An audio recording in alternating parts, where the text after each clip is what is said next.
Jadi nanti, oh iya, salah satu yang mungkin bisa kita latih ya, maksudnya kita jadikan kebiasaan kita, kalau kita mengevaluasi anak-anak itu, salah satu pertanyaan yang sering lupa ditanyakan orang tua itu adalah tentang perasaannya. Coba tanyakan anak kita tentang apa perasaannya hari ini, apa yang dia rasakan saat dia kemudian mengerjakan tugas-tugasnya hari ini, apa yang dia rasakan, ya itu perlu gitu, karena ketika kita menanyakan perasaan anak kita, ya termasuk tentang semua tugasnya, misalnya selama ini kan tugasmu udah selesai belum? Rubah pertanyaannya gitu. Ketika kemudian ditanyain tentang begitu, ditanyain tugasnya kan kesannya kayak dievaluasi gitu. Tapi ketika yang ditanya itu adalah perasaannya, insya Allah dia merasa bahwa dia itu punya orang tua yang care sama dia gitu. Jadi insya Allah feedbacknya akan berbeda gitu. Dia akan ngerasa diperhatikan, dia ngerasa orang tuanya peduli, dia ngerasa orang tuanya mendukung gitu. Dan inilah yang kemudian tadi bisa membangun dan memperbaiki connectedness kita tuh sama anak kita. Sehingga si anak kita, kalaupun mungkin dia namanya anak-anak ya, mungkin kadang-kadang dia kesel juga sama kita, tapi cara mengekspresikannya pasti nggak akan negatif kalau misalnya dia ada keterhubungan dengan kita gitu. Paling nunjukin bahwa ya aku masih males nih, cuman gitu doang, tapi nggak sampai nyerang gitu. Nah itu yang kemudian bisa kita lakukan. Prinsipnya bangunlah keterhubungan kita dengan anak kita gitu. Insyaallah lah. Ayo monggo kalau masih ada yang mau diskusi. Bang, kok saya malah kayak merasa didikte sama anak saya ya. Oh ya? Besok kemana? Ngapain? Jam berapa? Kayak saya itu malah merasa ini ya, kadang pertanyaan ini aja diulang-ulang. Kadang saya kok, kamu kok malah kayak merasa ngedikte mama ya? Oh, itu mamanya yang perlu berpikir positif itu. Tiap hari ditanyain gitu. Iya, jadi kita, kalau menurut saya ketika anak bertanya begitu tuh sekalian dieksplorasi aja kenapa dia bertanya begitu. Iya, gitu. Gini dengan cara positif. Misalnya gini, sangat mungkin anak itu punya rencana. Iya kan?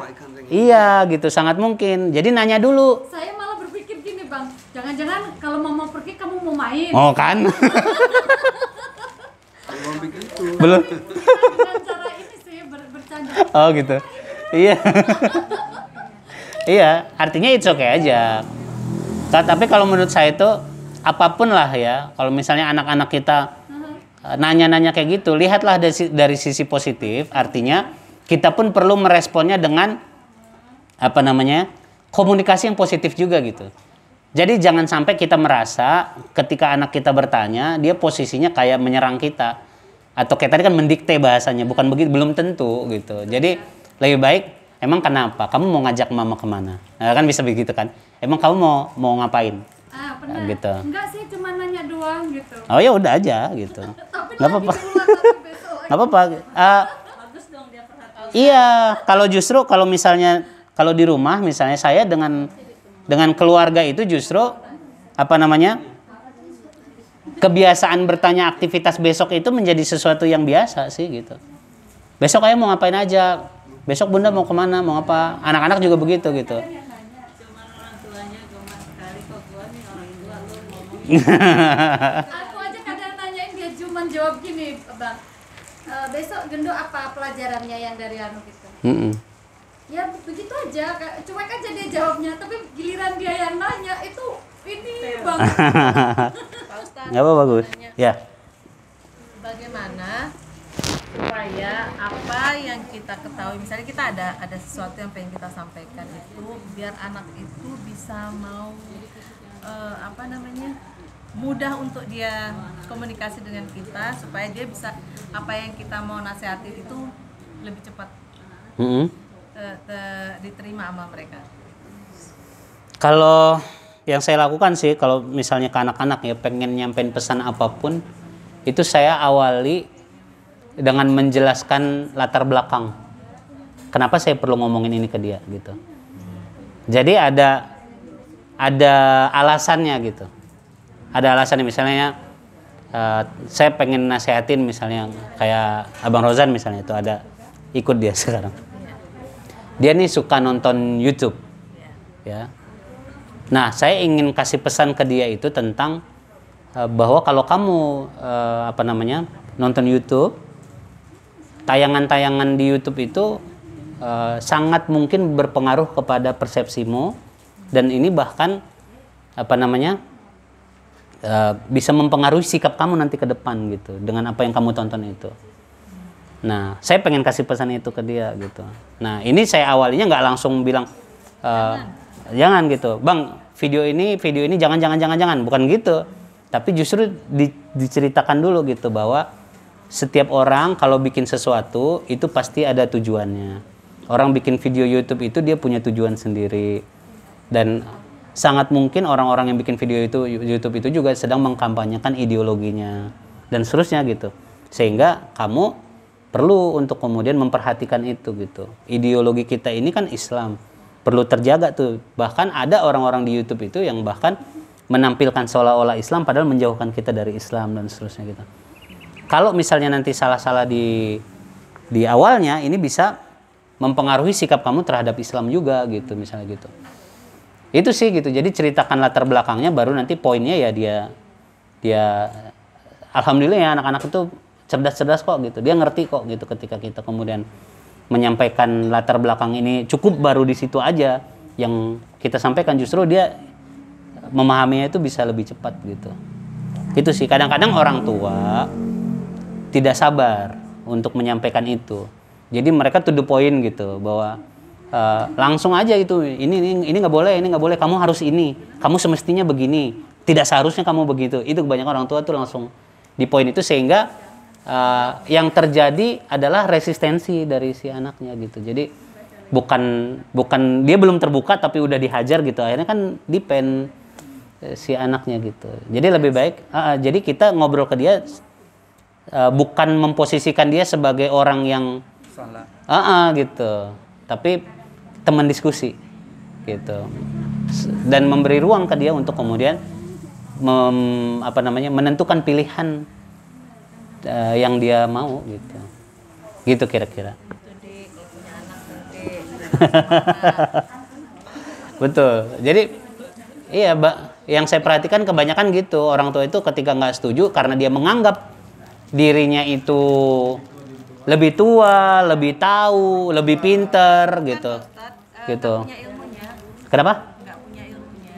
Bisa juga. Karena kita biasa dididik seperti itu dari orang tua. Iya. Kita pikir itu udah cara Iya. benar. Tapi Iya. ternyata kan Iya. ternyata ada ilmunya untuk Iya. gimana bisa menggunakan. Ya, karena menariknya sebetulnya era informasi dan teknologi ini memang bikin anak-anak kita itu belajar lebih cepat gitu daripada kita gitu. Makanya mereka lebih banyak ngebrontak dibanding protes pokoknya. Saya salah satu yang saya kagum itu misalnya kayak Rozan ini, kan dia homeschooling ya. Saya nggak pernah carikan guru bahasa Inggris atau apa segala macam gitu. Tapi yang ditonton tuh YouTube berbahasa Inggris gitu, dan saya kadang-kadang, kamu ngerti? Kalau saya nonton video berbahasa Inggris itu nonton berulang-ulang gitu baru bisa ngerti gitu. Tapi dia ketawa, dia itulah cara anak-anak belajar hari ini gitu. Jadi gitu. Jadi ya udah, berarti ini penguat lagi sih bahwa anak-anak itu punya cara sendiri untuk belajar gitu. Yang ternyata kita zamannya beda sama mereka. Gitu. Sekarang anak-anak ya. Betul. Karena infonya lebih Cepat dan berkembangnya dinamis banget gitu. Ya, kalau kita kan informasi dari keluarga. Betul. Hayu, ada lagi yang mau kita diskusikan, silakan. Silakan. Yes. Begini Bang Lubis, orang tua saya kan sudah sepuh, terus kemarin tuh sempat di rupiah, katanya tuh ada kodam yang mengikuti tanpa diminta gitu. Itu bisa ya Bang? Gimana? Udah tua. Iya. Kemarin tuh sempat di rupiah, katanya ustaznya itu ada yang kodam yang mengikuti mungkin dari nenek saya, tanpa ibu saya minta. Iya. Memang itu bisa gitu? Kalau yang saya tahu, yang model-model begitu tuh ada aja. Yang kalau misalnya apa namanya, orang-orang yang dia nggak tahu, tapi karena memang secara silsilah dia ke atas itu ada yang memang seperti itu gitu. Itu biasanya itu ada juga yang diturunkan ke ini, nanti yang nerusinnya anak saya keturunan kesekian segala macam, itu ada aja yang kayak gitu sebetulnya. Dia nggak tahu menau, tapi dia terganggu akhirnya gitu. Ya, jadi ibu saya tuh kebetulan dulu tuh mimpi lepeknya cangkir itu loh. Tapi ibu saya nggak mau mijet. Jadi sekarang tuh sakit. Oh. Jadi kalau saya sih yang saya pahami ya, sebaik-baiknya ruqyah itu adalah dilakukan secara mandiri. Ya, artinya diri kita sendirilah yang melakukan proses penjagaan kepada diri kita sendiri. Mau tadi namanya khodam, mau tadi namanya sihir dari orang sekalipun atau apa gitu ya. Itu insya Allah akan lebih mudah kalau kitanya sendiri membentengi diri kita sendiri. Kalau sudah tidak bisa sholat, sudah tidak bisa mungkin baca aja. Iya, iya. Ketika memang begitu berarti keluarga yang bisa membantu. Misalnya kayak tadi aja, kita diajarkan sama Rasulullah itu kan ada zikir pagi dan petang yang kayak gitu-gitu ya. Jadi duduk aja kita di dekat orang tua kita bacakan zikir itu dan diniatkan bukan hanya untuk diri kita. Jadi zikir pagi petang itu kan kalau misalnya nanti banyak kok, nanti kalau dicari di Google itu ada al-maksurat gitu-gitu kan. Siapa yang membaca itu di pagi hari, Allah jaga dia dari pagi hingga sore hari. Ketika dia baca itu sore hari, Allah jaga dia dari petang itu sampai pagi lagi gitu. Ya. Jadi diniatin saat kita di dekat orang tua kita memang sudah tidak memungkinkan untuk baca itu, kita yang baca tapi niatin mohon kepada Allah agar Allah juga menjaga si ibu kita ini tadi gitu. Itu bisa kita lakukan. Itu yang saya sebut dengan ruqyah mandiri itu salah satunya adalah dengan menjaga zikir pagi petang kita itu gitu. Karena kalau hanya bergantung pada peruqyah misalnya begitu, peruqyahnya pergi, jinnya datang lagi. Umumnya begitu kebanyakan karena si bentengnya diri tadi nggak ada gitu. Pas ada peruqyahnya dibacain, ya iya dia kabur bentar. Nanti si wah itu ada juga yang kayak gitu kan. Nah itu wallahu alam bisawab itu kalau udah begitu. Macam-macam gitu. Jadi lebih baik tuh sebetulnya diri sendiri aja gitu. Dengan zikir-zikir yang emang udah masyhur lah, udah diajarkan ke kita. Mungkin untuk pertamanya dengan pertolongan Ustadz mungkin boleh ya Bang dilakukan. Iya. Mungkin kan nggak bisa Iya. sholat, nggak bisa Iya. apa. Jadi lebih bagus kita misalnya kalau di rumah ya ada anaknya ya anaknya gitu. Dan nggak usah terlalu fokus ke situ juga gitu. Karena ternyata kan yang namanya setan jin itu tuh senang memain-mainkan kita. Jadi kalau saya lebih baik tuh nggak usah dipikirin, yang penting doa aja ke Allah, minta perlindungan ke Allah, udah aja dia nggak usah dipikirin, nanti dia kegeeran gitu. Kan Nabi Ayub sakit kan juga siapa yang buat kalau bukan jin. Nah gitu, betul. Sip ya? Ustaz ada satu lagi nih. Hayu. Ini menyangkut soal jin ya Pak Ustaz. Ini Oh gitu. Jadi iya. punya staff Pak, saya punya staff. Aku tuh udah marah-marah. Cerita kalau dia itu diberi oleh orang tuanya pegangan, bajingan. Ya, saya baru saja tahu. Ya. Saya ingin menasihati bahwa itu tidak baik. Nah, tapi barangkali Pak Ustaz bisa memberikan pencerahan. Kenapa jimat itu tidak baik? Kenapa jin yang ada di badan kita atau bahkan dia mengundang, menaruh, jadi dia biasa bergaul dengan jin itu adalah tidak baik. Nah, mungkin Jadi yang pasti yang pertama banget itu adalah larangan di dalam agama kita untuk berinteraksi dengan jin, itu udah jelas banget gitu. Bagaimana kemudian Rasulullah menjelaskan bahwa siapa yang kemudian bekerja sama dengan jin itu, berinteraksi dengan jin itu, nanti tempatnya dua-dua di neraka. Itu yang pertama. Nah, sementara yang namanya tadi jimat segala macam itu adalah perantara, artinya apa ya? Media untuk keterhubungan antara manusia dengan jin itu. Gitu. Jadi itu adalah berarti media yang akan membawa kita ke neraka gitu. Ya sederhananya begitu sih yang kemudian saya pahami, makanya kita harus menjauhkan diri kita dari apapun yang berpotensi membuat kita itu ada keterhubungan dengan mereka, karena dunianya beda. jadi sebaiknya dibuang aja jin itu. Iya, dibuang tapi ada caranya gitu. Jadi bukan cuma dibuang gitu aja sih sebetulnya. Ada caranya, iya dibakar gitu. Jadi benar-benar kita jangan sampai ada media yang kemudian bisa berakibat membuat kita akhirnya terhubung dengan mereka dan begitulah gitu. Dan umumnya mereka itu ya fata morgana aja kan gitu. Kalau dari penjelasan di agama kita itu kan jin itu hanya membuat seolah-olah sehat, seolah-olah kuat, seolah-olah usahanya lancar, seolah-olah aja gitu. Padahal sebetulnya makin hancur gitu. Pak Ustadz, Gitu. terus yang di surah Al-Quran itu yang bahwa jin sudah bersumpah untuk menyesatkan anak Adam, itu surah Al-Quran mana Pak? Wah, itu saya belum hafal itu. Nanti dicari lagi. Tapi betul iya memang begitu gitu. Ya kan itu sampai hari terbangkit dia akan menyesatkan anak cucu Adam kan karena dia terusir dari surga gitu kan. Iya. Iya.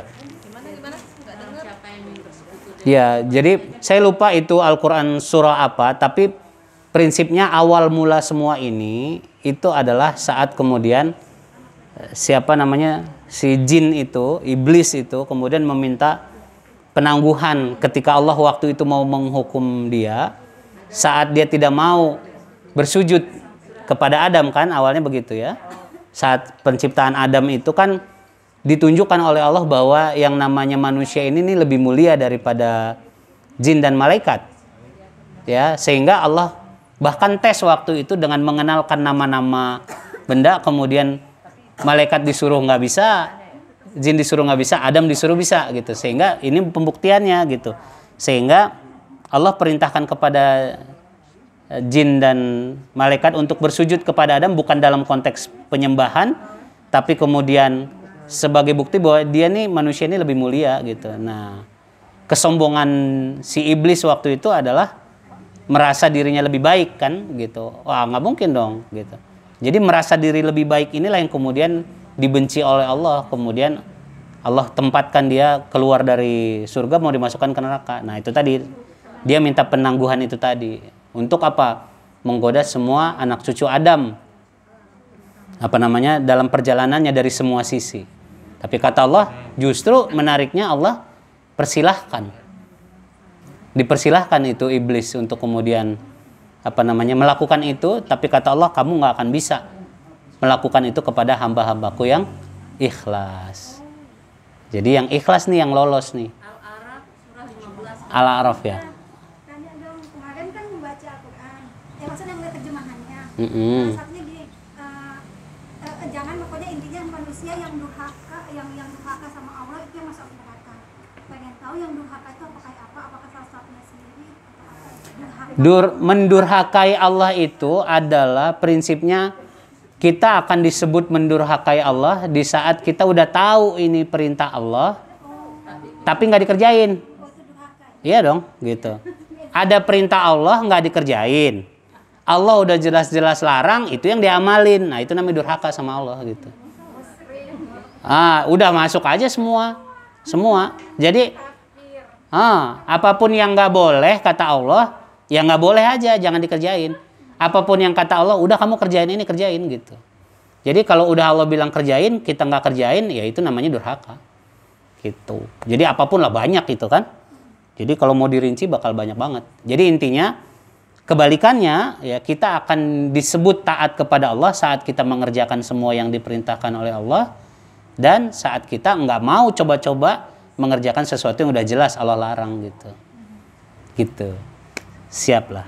Bang, Siap. nambahin yang tadi ya untuk anak-anak yang kan kebanyakan dari kita tidak punya hanya satu anak. Yes. Itu sebetulnya kita tidak bisa menerapkan satu metode. Yes, betul. Betul. Gitu aja sih. Cocok. Karena sebenarnya gini, saya pernah diskusi juga kayaknya ada Bu Ida yang terakhir ketemu di Bu Uun kayaknya ya. Jadi gini, kita tuh perlu sadar bahwa anak kita itu manusia. Bener, anak kita bukan komputer yang rumusnya bisa diatur pakai tekan tombol enter gitu kan.